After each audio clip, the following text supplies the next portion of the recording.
আসসালামু আলাইকুম, আশা করি সুপ্রিয় শিক্ষার্থীরা সকলে ভালো আছেন। আজকে আমরা কমপ্লেক্স অ্যানালাইসিস চ্যাপ্টার 4 আমরা আজকে তিতাস সিরিজের বই থেকে যদি দেখি তাহলে আমরা প্রবলেম 9 সলভ করব, এবং যদি আমরা টুইন প্রকাশনী থেকে দেখার চেষ্টা করি তাহলে সেটা প্রবলেম কত প্রবলেম হচ্ছে আমাদের মেবি 2। ঠিক আছে, তো আমরা প্রবলেমগুলো দেখার চেষ্টা করি ভালোভাবে। হ্যাঁ, যে প্রবলেম 2। ওকে, তো কি বলতেছে মূলত, যে বলতেছে জেড স্কোয়ার প্রায় Z plus 1 whole square sine into 1/z-1 এই ফাংশনের ব্যতিক্রম বিন্দু সমূহ নির্ণয় করো এবং তাদের প্রকৃতি বর্ণনা করো।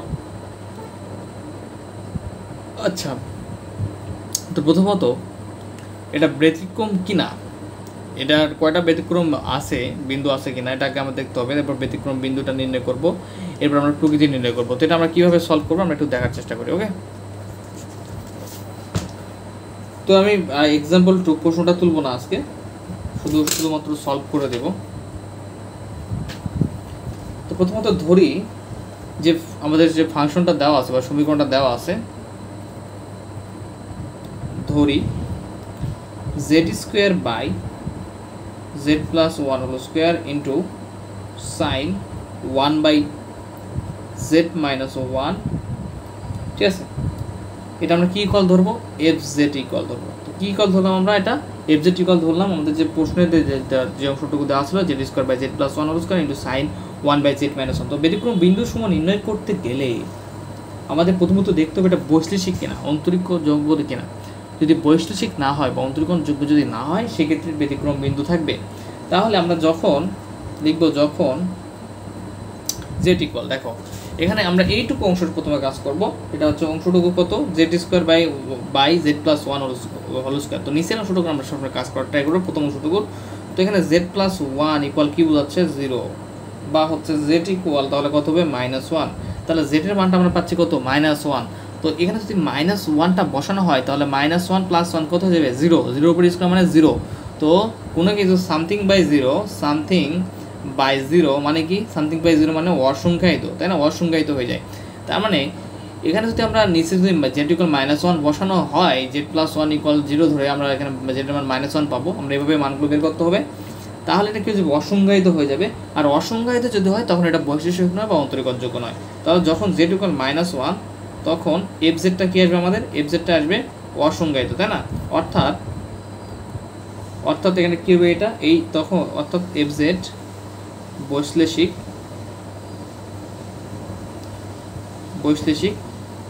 নয়। ওকে, আচ্ছা, এখন বৈশ্লেষিক না হওয়ার ফলে এখন আমরা কোনটা ব্যতিক্রম বিন্দু পাবো, এই যে জেড ইকুয়াল -1 পেলাম। অতএব জেড ইকুয়াল -1 প্রদত্ত ফাংশনের একটি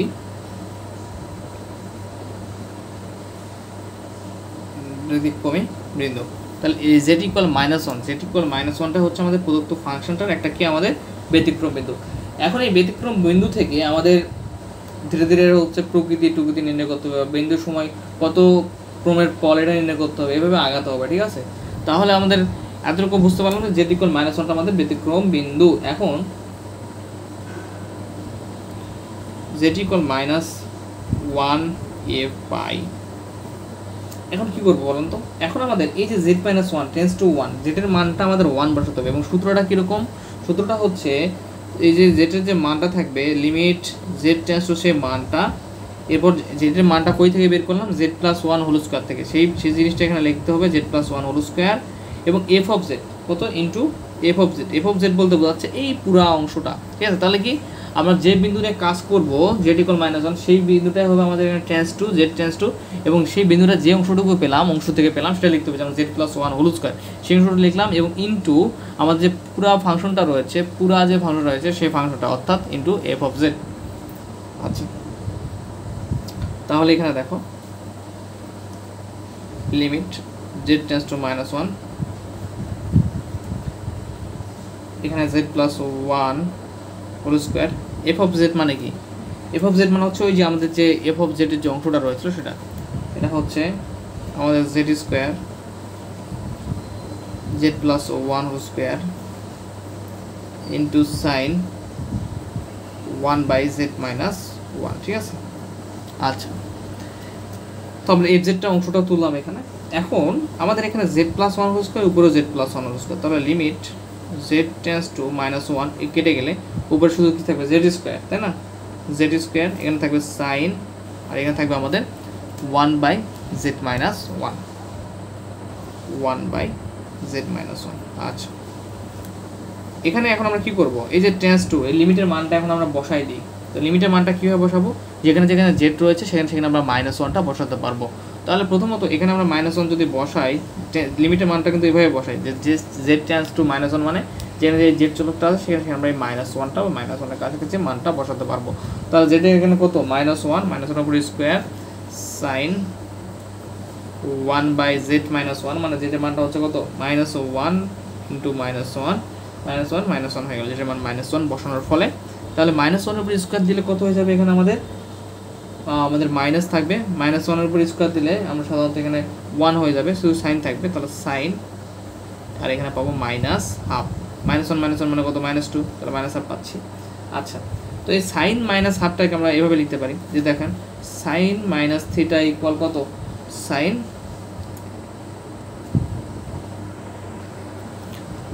sin θ, ঠিক আছে? তাহলে আমরা এটাকে এভাবে লিখতে পারি -sin হাফ। তো এখানে যে ব্যাপারটা নিয়ে আমরা কথা বলবো সেটা হচ্ছে যে এটার মানটা কিন্তু পাওয়া যাবে, সাইন হাফের একটা নির্দিষ্ট মান রয়েছে, যে মানটা পাবো, সো যা সসীম, ঠিক আছে? যা সসীম লিখে দেবো। এখন এখানে এই যে z মাইনাস এটা কত ক্রমের পল, এটা বের করতে হবে আমাদেরকে। অতএব z ইকুয়াল কত বিন্দু, -1, এবং এটা কত ক্রমের পোল সেটা আমরা বুঝতে পারবো এই যেখান থেকে z এর মানটা বের করলাম সেটার উপরে সর্বোচ্চ কত পাওয়ার দেওয়া আছে।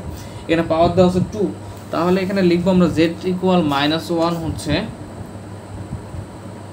কত ক্রমের, যে পাওয়ারটা ছিল সে তত ক্রমের পোল হবে, 2 ক্রমের পোল।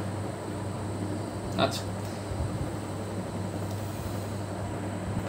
আমরা এখানে আমাদের যে ফাংশনটা ছিল এর প্রথম অংশটুকু যেটা ছিল এটা দেখলাম ব্যতিক্রম বিন্দু কি, এবং প্রকৃতিরও দেখলাম যে -1 ট্রু ক্রমের পোল। এখন যে আরেকটা অংশ আছে আমাদের এখানে, এই যে সাইন 1/z-1, এই অংশটুকু এখন আমরা দেখার চেষ্টা করবো। দেখো এই অংশটুকু, ঠিক আছে? ওকে, আমি অপর পেজে চলে যাচ্ছি। তখন লিখবো যে আবার আমরা পাই,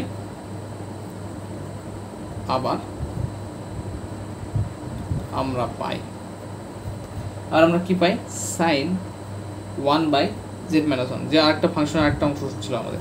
তো সাইনের একটা আমাদের বিস্তৃতির বা হচ্ছে সিরিজ একটা সূত্র রয়েছে, সেই সূত্রটা একটু আমরা জানার চেষ্টা করি। আমি এই পাশে একটু সাইন জেডের যে সিরিজ সূত্রটা রয়েছে সেটা দেখাই। সাইন জেডের সিরিজ সূত্রটা কীরকম, যে z minus Z cube 3 factorial plus Z to the power 5 factorial minus, এভাবে কি কন্টিনিউ হতে থাকে, ঠিক আছে? তো এটা হচ্ছে কি আমাদের সাইন জেডের হচ্ছে সিরিজ সূত্র।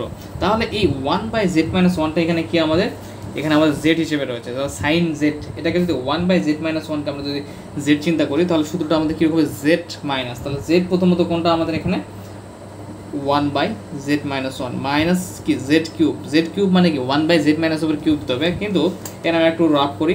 দেখো 1/z-1কে আমরা কীভাবে লিখতে পারি, জেড মাইনাস ইনভার্স 1, তাই না? তো জেড মাইনাস ইনভার্স 1 এভাবে লিখতে পারি, বা আরেকটু আমরা যদি খোলসাভাবে বলি তো এই জেড কিউব বলতে কিউব হচ্ছে, তাহলে যে 1/z- উপরে কিউব, তাহলে এভাবে লিখতে পারি 1/z-1 এর উপরে কিউব দিলাম। জেডটা মূলত আমাদের এখানকার জেডটা কোনটা, সূত্রে যে জেডের কথা বলা হচ্ছে সাইন জেড, এখানে জেড কিন্তু 1/z-1, তাহলে 1/z-1 কিউব, ঠিক আছে? আর নিচে কত 3 ফ্যাক্টোরিয়াল, তো এখানে আমাদের কী দিতে হবে, আমাদের 3 ফ্যাক্টোরিয়ালটা দিতে হবে। ওকে, এরপরে আমরা একটু দেখার চেষ্টা করি, plus Z to the power 5, Z হচ্ছে 1/z-1, তো 1/z-1। তো অনেকের কোশ্চেন থাকতে পারে জেড তো উপরে, হ্যাঁ উপরে তুমি দেখো 1/z-1 লেখো, সমস্যা নাই, নিচে 5 ফ্যাক্টোরিয়াল লেখো, গুণ করে উল্টাই দেবো, আবার 1/z-1টাই নিচে চলে আসবে, ঠিক আছে? সো আমি একবারে লিখে দিচ্ছি, তাহলে জেড টু দি পাওয়ার 5, 1/z-1টা হচ্ছে আমাদের জেড, তাহলে জেডের উপরে এখানে 5 বসবে, ঠিক আছে? আর এটা মানে কি, এটা মানে হচ্ছে কি জেড মাইনাস 5 ইনভার্স 1, কিন্তু সো z-1 ইনভার্স 5 মানে একই জিনিসই। যদি আমরা z-1 ইনভার্স 5/5 ফ্যাক্টোরিয়াল লিখতাম তাহলে সমস্যা ছিল না, বাট এখানে আমরা 1/z-1 5 একবারে লিখতেছি, যেটা আমাদের জেটের মান, সো এখানে আমাদের যে 5 ফ্যাক্টোরিয়ালটা আছে সূত্রের 5 ফ্যাক্টোরিয়ালটা দিয়ে নিলাম। ওকে, এভাবে কী হবে, মাইনাস এরপরে প্লাস বা যেটাই হোক না কেন কন্টিনিউ হতে থাকবে, তাই না? আচ্ছা, তো এখন উপরের বিস্তৃতিতে লিখবো, উপরের বিস্তৃতিতে z-1 এর ঋণাত্মক ঘাতের অসীম সংখ্যক পদ আছে। একটু বুঝাই কি বলতেছে এখানে, যে উপরের বিস্তৃতিতে z-1 এর ঋণাত্মক ঘাতের অসীম সংখ্যক পদ আছে। z-1 দেখো ঋণাত্মক ঘাত কিভাবে, 1/z-1 মানে কি z-1 ইনভার্স 1, 1/z-1 3 মানে কি z-1 আমরা লিখতে পারি যেভাবে z-1 ইনভার্স 3, এরপর 1/z-1 টু দি পাওয়ার 5 মানে কি লেখা আছে z-1 টু দি পাওয়ার -5, ঠিক আছে, ইনভার্স 5 মানে কি এই ঘাতগুলো বা পাওয়ারগুলো দেখো -1 -3 -5 মানে কি এগুলো হচ্ছে ঋণাত্মক। তাহলে লিখতেছে উপরে z-1 এর ঋণাত্মক ঘাতের অসীম সংখ্যক, এটা পদ কত দূর পর্যন্ত আমরা জানি না, এটা কিন্তু কন্টিনিউ হতে থাকবে, ঠিক আছে, অসীম সংখ্যক পদ আছে। অতএব z=1 একটি বিচ্ছিন্ন অপরিহার্য ব্যতিক্রমী বিন্দু। আচ্ছা, তো তাহলে কি হলো, তা এর জন্য হচ্ছে z=1 একটা z-1 0 ধরো, তাহলে z=1 পাবা, একটি বিচ্ছিন্ন অপরিহার্য ব্যতিক্রমী বিন্দু। তারপরে এখানে একটা প্রশ্ন থাকতে পারে, ভাই কেন এটা হলো, তোমরা যদি তোমাদের একটা আমি যদি থিওরি দেখাই, যে থিওরিতে এই বিষয় নিয়ে আলোচনা করা হয়েছে, এই দেখো লরেন ধারায় যদি fz এর লরেন ধারার মুখ্য অংশে অসীম সংখ্যক পদ থাকে, অসীম সংখ্যক, এই যেমন দেখো তোমরা যদি একটু এই দেখো আমাদের এখানে কি আছে, অসীম সংখ্যক পদ আছে, ঋণাত্মক ঘাতের কত অসীম সংখ্যক পদ আছে, যদি থাকে সেক্ষেত্রে কি বলছে, যদি থাকে তবে z=z0 কে z=z0 মানে z= যে আমরা মানটা পাবো সেটাকে কি বলবো আমরা, একটি বিচ্ছিন্ন অত্যাবশ্যকীয় ব্যতিক্রমী বিন্দু বলবো। তাহলে বিচ্ছিন্ন অপরিহার্য বা অত্যাবশ্যক একই জিনিসই, বিচ্ছিন্ন অপরিহার্য ব্যতিক্রমী বিন্দু বলবো। তাহলে এইটার ক্ষেত্রে আমরা ব্যতিক্রমী বিন্দু পেলাম 1, এবং প্রকৃতিটাও দেখলাম যে অপরিহার্য ব্যতিক্রমী বিন্দু, এটা একটা প্রকৃতিতে দেখলাম কি -1 2 ক্রমের পোলের ব্যতিক্রমী বিন্দু। আচ্ছা, তো আশা করি বুঝতে পেরেছো। তো আমরা আরেকটা এক্সাম্পল সলভ করি একদম সেম ভাবে। এক্সাম্পল হচ্ছে দেখো, এটা আমি ডাইরেক্ট বই থেকে বুঝাই দেবো, এটা আমি করে দেবো না, এটা তোমাদের হোমওয়ার্ক। এক্সাম্পল 3 দেখো এখানে কী বলতেছে, fz sin 1/z বাই হচ্ছে z² - 1² সিঙ্গুলারিটি নির্ণয় করো, মানে ব্যতিক্রমী বিন্দু নির্ণয় করো। কিন্তু ব্যতিক্রমী বিন্দু শুধু নির্ণয় করলে হবে না, এই যে z=1 z-1 এটা কিন্তু ব্যতিক্রমী বিন্দু, বাট এর প্রকৃতিটা নির্ণয় করবো আমরা। তো দেওয়া আছে fz = এটা, তার মানে এখানে দেখো দেওয়া আছে কি, আমি একটু খাতায় করে দিই, সমস্যা নেই, খাতায় করে দিই। দেখো প্রশ্নটাকে ভালোভাবে একটু বুঝাই দিই, যে বলতেছে যে এখানে হচ্ছে এটার ব্যতিক্রম বিন্দুটা নির্ণয় করতে হবে। তাহলে আমরা কী করবো, প্রথমত তোমরা তিতা সিরিজ থেকে একটু খুঁজে নেবা, ঠিক আছে, আমি এটা হচ্ছে তুহিন প্রকাশনী থেকে দেখাচ্ছি। এক্সাম্পল 3 তাহলে দেওয়া আছে কি, দেওয়া আছে এখানে, তাহলে আমাদের দেওয়া আছে fz = sin 1/z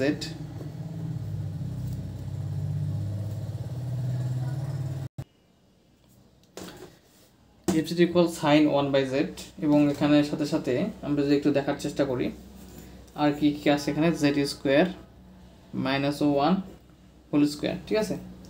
তো এটাকে আমরা চাইলে কি করতে পারি, ধরে নিলাম যে বা দেওয়া আছে fz = দেওয়া আছে, শুধু fz = আমরা ধরে নিতে হলো না, এটা আমরা সাজিয়ে গুছিয়ে নিতে পারি এভাবে, sin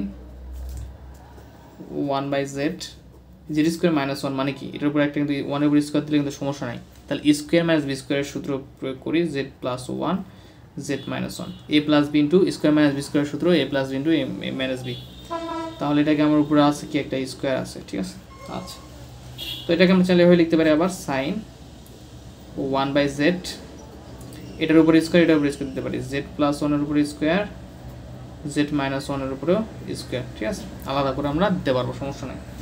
আচ্ছা, তো এখান থেকে আমরা তাহলে z এর মানটা কী পাবো বলান তো, তাহলে যখন z = দেখো এখানে z = +1 = একবার 0 ধরবো, +1 z + 1 আছে একবার 0, তাহলে বা z = তাহলে কত আসবে আমাদের -1, তাই না। আবার এখানে z - 1 = 0 ধরবো, z = তাহলে কত আসবে 1, তাহলে মাইনাস এবং 1 পাচ্ছি। তুমি এখানে -1 এবং 1 বসাও, তুমি যদি এখানে -1 এবং 1 যদি বসাও সেক্ষেত্রে তোমার হচ্ছে কি নিচের মানগুলো 0 আসবে, যার ফলে উপরের মানের সাথে নিচের মানটা ডিভাইডেড করলে বা ভাগ করলে কী হয়ে যাবে, এটা হচ্ছে আমাদের অসংজ্ঞায়িত হয়ে যাবে, ঠিক আছে। সেক্ষেত্রে আমরা এখানে ব্যতিক্রমী বিন্দু কোনটা কোনটা পাবো, এই পজিটিভ ওয়ান এবং হচ্ছে পজিটিভ ওয়ান এবং নেগেটিভ ওয়ান, তাহলে লিখতে পারবো জেড ইকুয়াল 1 - 1 যখন তখন এখানে আমাদের যে এফ জেডটা কি আসবে, অসংজ্ঞায়িত আসবে, আর যার ফলে অর্থাৎ এটা কী হবে, বৈশ্লেষিক নয়, অর্থাৎ এফ অফ জেড বৈশ্লেষিক হবে না, বৈশ্লেষিক নয়। কেন নয়? কেননা আমাদের যে জেডের মানগুলো পাচ্ছি সেগুলো যখন বসাচ্ছি এখানে একটা অংশ রয়েছে নিচে, তখন কি হয়ে যাচ্ছে, নিচে পুরো এফ জেডটা হচ্ছে আমাদের কী হয়ে যাচ্ছে, এফ জেডটা হচ্ছে অসংজ্ঞায়িত হয়ে যাচ্ছে, যার ফলে এটা হচ্ছে আমাদের বৈশ্লেষিক হবে না। কোন কোন মানের জন্য আমরা দুইটা মান পেলাম, এবং 1 এবং -1। তো আমি এখন এরপরে অংশটা কী লিখবা, দেখো বৈশ্লেষিক নয়, এরপরে লিখবা যে এফ জেড এর সিঙ্গুলারিটি বা ব্যতিক্রমী বিন্দু হলো কি জেড ইকুয়াল 1 এবং জেড ইকুয়াল -1। ওকে, এরপরে এখানে আমাদের যেহেতু দেখো দুইটা বিন্দু পেলাম, দুইটা বিন্দুতে লিমিটের মান নির্ণয় করতে হবে। তো জেড ইকুয়াল 1 তখন আমাদের এই জেড -1 থেকে যেহেতু 1টা পেয়েছি, সো জেড -1 হোল স্কোয়ারটা থাকবে এবং ইন্টু এফ অফ জেড সূত্র হবে। আবার জেড ইকুয়াল যখন -1 নেব, যখন -1টা কোথায় পেয়েছি, জেড +1 থেকে পেয়েছি, তখন জেড +1 হোল স্কোয়ারটা থাকবে এবং ইন্টু এফ জেড সূত্র যেটা আমাদের। দেখো এখন লিমিট জেড টেন্স টু 1, প্রথমে 1 নিলাম ব্যতিক্রমী বিন্দু, তো জেড -1 হোল স্কোয়ার থেকে পেয়েছিলাম, সো এটা রাখলাম এবং ইন্টু এফ জেড করতে হবে, জেড -1 হোল স্কোয়ার ইন্টু যে সাইন 1/z বাই হচ্ছে Z -1 whole square Z +1 whole square, যেটা এফ জেড পুরাটা এখানে লিখে দিলাম আর কি। তো এই জেড -1 হোল স্কোয়ার জেড -1 কেটে যাবে, limit Z tends to 1 sine 1/z Z +1 whole স্কোয়ারটা থাকবে। এখন এই জেড এই 1টা যদি বসা হয়, লিমিটের মানটা যদি বসাও, তাহলে 1/1 হয়ে যাবে, এখানে 1 + 1 মানে কি 2 হয়ে যাবে, 2 স্কোয়ার মানে কত 4 হয়ে যাবে, তাহলে এখানে 1/4 ইন্টু সাইন 1 থাকবে। তো এটার মানটা আমরা কিন্তু পাবো, যা অসীম না, এর একটা নির্দিষ্ট মান আছে, ক্যালকুলেটার ইউজ করলে আমরা পেয়ে যাবো, তাই না? তাহলে এখানে জেড ইকুয়াল 1 যেটা পেলাম সেটা হচ্ছে কত ক্রমের পোল, আমরা যদি এখানে তাকাই জেড -1 হোল স্কোয়ার এর উপরে পাওয়ার 2 আছে, এখান থেকে আমরা 1টা পেয়েছিলাম, তার মানে এর হচ্ছে ক্রমটা হচ্ছে 1 হলো 2 ক্রমের একটা পোল। আচ্ছা, এখন আমরা একটা লিমিটের মান আরেকটা পেয়েছিলাম -1, মানে হচ্ছে ব্যতিক্রমী বিন্দু, তাহলে লিমিট জেড টেন্স টু -1, তাহলে এখানে হচ্ছে -1টা কার জন্য পেয়েছিলাম আমরা, জেড +1 হোল স্কোয়ারের জন্য, তাহলে সেটা থাকবে এখানে আগেরটার মতনই, এবং F Z into F Z এটা হচ্ছে সূত্র, তাহলে limit Z tends to -1 Z +1 whole square into sine 1/z, নিচে হচ্ছে এফ জেড যেটা পুরোটা বসাই দিলাম আর কি, এটা Z +1 whole square Z +1 whole square চলে গেল, sign 1/z Z -1 whole square থাকলো। এখন দেখো এই ইনভার্স যেটা আমাদের -1 মানটা এখানে বসাও, তাহলে 1/-1 হবে, সাইন -1 থাকবে, আর এখানে -1 বসাও, -1 -1 -2 হবে, তো -2 উপর স্কোয়ার মানে কত 4, -2 উপর স্কোয়ার থাকলে মানে মাইনাসটা পজিটিভ হয়ে যায়, তাহলে 1/4 সাইন -1, যা কি আমাদের হচ্ছে সসীম, যা কি আমাদের মানটা যদি আমরা ক্যালকুলেটর ব্যবহার করি সসীম আসবে। তাহলে জেড ইকুয়াল এই -1টা হলো আমাদের কত ক্রমের পোল, এই যে এখানে দেখবো যেখান থেকে -1টা পেয়েছিলাম এর পাওয়ার হচ্ছে 2, তাহলে আমাদের 2 ক্রমের পোল। এটুকু তো হলো, ঠিক আছে, কিন্তু এখানে আমাদের একটা অংশ নিয়ে কাজ করতে পারিনি, সেটা হচ্ছে এই যে সাইন 1/z, কারণ এগুলো প্রথমে এই টাইপের অংশগুলো কাজ করবে একটা অংশে, পরবর্তী বাকি সাইন 1/z, তো এটা আমাদের কি আবার আমাদের যে সিরিজ সূত্র সেটা অ্যাপ্লাই করতে হবে। এখানে জেড হিসাবে আছে কোনটা, জেড হিসাবে আছে হচ্ছে 1/z, এটা একটু আগে আলোচনা করলাম, ওদি কিন্তু সাইন 1/z, তাহলে কী হবে আমাদের 1/z, এই যে সূত্রটা কীরকম ছিল, sine Z equal Z minus z³/3 factorial plus z5/5 factorial, তাহলে 1/z এর উপরে কিউব দিলে 1/z³ হয়ে যাবে, মাইনাস জেড হচ্ছে 1/z মাইনাস জেডের উপরে কিউব মানে 1/z³ 3 ফ্যাক্টোরিয়াল প্লাস জেডের উপরে 5, তার মানে 1/z এর উপরে 5 দেবো, 1/z⁵5 factorial dot dot dot, তাহলে উপরে বেসিসে জেডের ঋণাত্মক ঘাতের অসীম সংখ্যক পদ আছে। কীভাবে ঋণাত্মক ঘাতের আছে, দেখো 1/z মানে হচ্ছে z ইনভার্স, 1/z³ মানে হচ্ছে z ইনভার্স 3, 1/z5 মানে হচ্ছে z ইনভার্স 5, এবং তাহার অতএব জেড ইকুয়াল কত আমাদের এখানে জেড ইকুয়াল কিন্তু আমাদের কত আছে 1/z, তাই না, এটা হলো 1/z - 0, দেখো এখানে যেমন z+1 ছিল এখানে কিন্তু নাই, শুধু 1/z আছে, বা আগেরটার দিকে যদি তাকাই দেখো এখানে সাইনের সঙ্গে z-1 ছিল, z = 1 বিন্দু পেয়েছিলাম, কিন্তু এখানে হচ্ছে z এর সঙ্গে কিছু নেই, মানে z = 0 বিন্দু রয়েছে, z = 0, যেটা z = z নোট, যেটা লরেন্ট ধারার সূত্রটা আমরা শিখলাম, যে ওই লরেন্ট ধারা রুলস অনুযায়ী z = 0 সাইন 1/z রাখতে, তাহলে কী হবে বিচ্ছিন্ন অপরিহার্য বা অপরিহার্য একটা হচ্ছে ব্যতিচার বিন্দু হবে, এবং ইহা এফ জেড এর ব্যতিক্রম বিন্দু হবে। আচ্ছা, এটাই তো যে জাস্ট হচ্ছে এই স্যাম টু কপি এক্সাম্পল 2 এর মতোই, সো এটা আমি জাস্ট হচ্ছে তোমাদের হোমওয়ার্ক দিয়ে দিলাম, আমি জাস্ট হালকা করে বুঝিয়ে দিলাম। ওকে, নেক্সট ক্লাসে আমরা দেখা যাক কত নম্বর এক্সাম্পল সলভ করতে পারি, সে পর্যন্ত ভালো থাকো, সুস্থ থাকো সবাই, ধন্যবাদ, আসসালামু আলাইকুম।